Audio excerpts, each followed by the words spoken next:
इतने बड़े सेठ को बोलते हो नाचो। खैर उसने बंदूकड़ी निकाली, बोला नाचो, मैंने जैसे तैसे था कर दिया। लेकिन एक बात है, चौथे दिन से परफेक्शन आ गई थी। ऐसे ऐसे तोड़े लगाए मैंने, इन लोगों की तबीयत खराब कर दी, इनका दिमाग खराब कर दिया। अब वो सोते थे, मैं उठाता था, उठो मैं नाचूं। पाकिस्तान में मज़ाहिया अदाकारी का कैनवस एक नाम के बगैर बिल्कुल अधूरा है, और वो नाम है अहदसाज शख्सियत मोइन अख्तर का। लाजवाल अदाकारी से अपना नाम हमेशा के लिए मद्दाहों के दिलों पर नक्श कर देने वाले अदाकार की 10वीं बरसी आज मनाई जा रही है। 24 दिसंबर 1950 को कराची में पैदा होने वाले मोइन अख्तर ने अपने फनी सफर का आगाज 16 साल की उम्र में स्टेज ड्रामों से किया। बुढ़ा घर पे है और बकरा किस्सों पर ने मोइन अख्तर को शोहरत की बुलंदियों पर पहुंचा दिया। सफेद बालों वाला कौन है तू? हुआ की क्या तफसील होती है? नहीं हुआ क्या था? ऑफिस में 4 आदमी ना गए। कहा? ऑफिस OPP, ये कौन? OPPHICE office. ये आदमी मैट्रिक कर लेता तो आज स्पेलिंग नहीं पूछता मेरे। जी जी। ऑफिस में आ गए 2 आदमी हाथ में बंदूकड़ी लेके। क्या लेके? बंदूकड़ी छोटी थी इसलिए बंदूकड़ी, बड़ी होती है तो बंदूकड़ा। टीवी पर उन्होंने अनवर मकसूद और बुशरा अंसारी के साथ मिलकर कई शाहकार प्रोग्राम पेश किए। उनके यादगार ड्रामों में रोजी, half plate, show time, studio 2.5, 50-50, आंगन टेढ़ा, इंतजार फरमाइए और ईद ट्रेन समेत दीगर कई ड्रामे शामिल हैं, जिनमें मोइन अख्तर ने ऐसे किरदार अदा किए कि जिन्हें देखकर लबों पर बेसाख्ता मुस्कुराहट आ जाती है। कहा कारे बनाओ तुम, कहा कारे बनाए हम, कहा कारे बनाओ तुम, कहा जापान का डर है, कहा जापान तो होगा। कहा क्या तुम सिलेक्टर हो, कहा हाँ हम सिलेक्टर हैं। कहा क्या तुम सिलेक्टर हो, कहा हाँ हम सिलेक्टर हैं।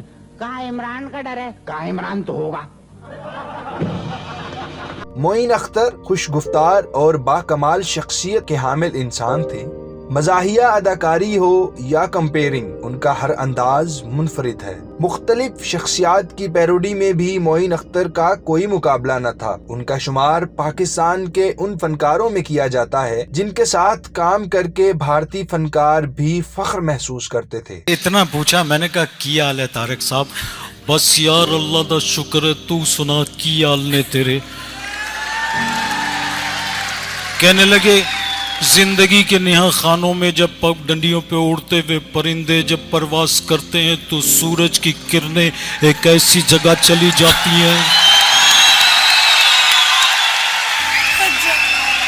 जहां इंसान अपने इदराक से दूर होता हुआ शफक के उस पार चला जाता है।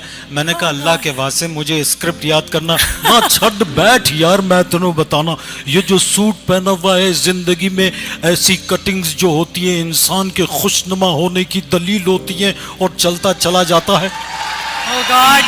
पैरोडी में तो मोइन अख्तर का कोई मुकाबला न था। ये उनके फन का ही कमाल है कि अनवर मकसूद जैसे बड़े राइटर मोइन अख्तर के बिना अपनी कहानियों को अधूरा समझते थे। अनवर मकसूद ने BBC उर्दू को दिए गए एक इंटरव्यू में कहा था, मोइन अख्तर जैसा फनकार एक बार ही पैदा होता है। अपने प्रोग्राम लूज टॉक का हवाला देते हुए उनका कहना था कि मैंने मोइन से कहा था कि अपनी तरफ से खांसना भी मत, अपनी तरफ से सांस लेना भी गवारा ना करना, और 399 अक्सात में मोइन ने वही किया जो स्क्रिप्ट में लिखा था। ये कोई बड़ा एक्टर ही कर सकता है। मोइन अख्तर को उनकी फनकाराना सलाहियतों की वजह से सदारती तमगा बराए हुस्ने कारकर्दगी समेत कई अहम नेशनल और इंटरनेशनल अवार्ड से भी नवाजा गया।